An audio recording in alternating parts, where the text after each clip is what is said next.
Hello, bachcho, let's read the question. The question says a 0.60 kg sample of water and sample of ice are placed in two compartments A and B separated by a conducting wall. A thermally insulated container at the rate of heat transfer from the water to the ice through the conducting wall is constant P.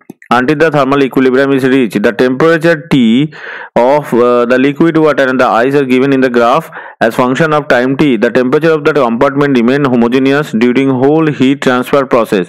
Given specific heat of ice is equals to 2100 joule per kg Kelvin, specific heat of water is 4200 joule per kg Kelvin, and the latent heat of fusion of ice is 3.3 into 10 to the power 5 joule per kg.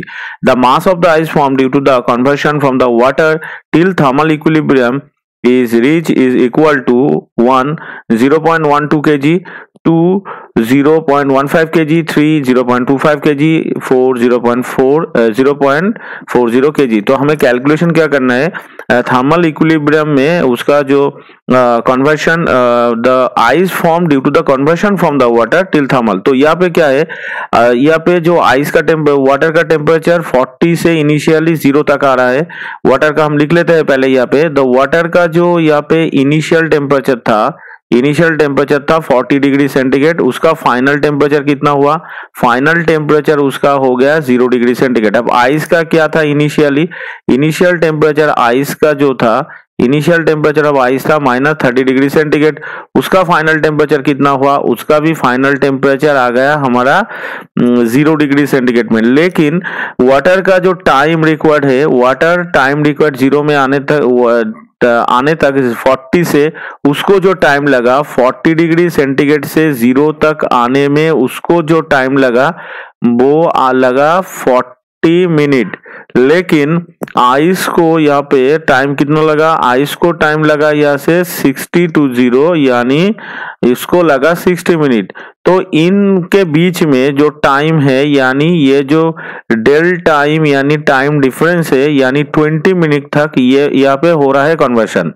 तो ये time में हो रहा है conversion. तो हमें इसको calculation करना है.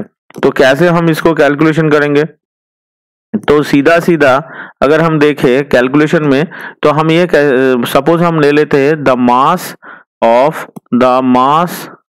ऑफ यहाँ पे क्या है, from the water to the ice जाना है, तो मास ऑफ आइस हम ले लेते हैं सपोज m. सो उसको कन्वर्शन के लिए जो हीट चाहिए वो क्या होगा, m इंटू एल. ये एल यानी उनका लैटेंट हीट. ये क्या हो जाएगा, ये हो जाएगा power into time, power required into time आ जाएगा. तो m इक्वल टू हमारा हो जाएगा पावर. अब पिछले वाले जो क्वेश्चन है उसमें हमारा जो पावर का वैल्यू निकल के आया था वो था 42 वाट. तो हम यहाँ पे पावर को लिख लेंगे 42 वाट. अब टाइम कितना है, टाइम है 20 मिनट. 20 मिनट को हम 20 इंटू 60 कर देंगे, सेकंड में कल चला जाएगा. अब क्या है, अब हमें इसको लैटेंट हीट से डिवाइड करना है. लैटेंट हीट का वैल्यू है 3.3 इंटू 10 टू द पावर 5. तो यहाँ से अगर हम m को कैलकुलेशन करेंगे तो m का वैल्यू आ जाएगा 0.15 किलोग्राम. तो ये आ जाएगा हमारा मास.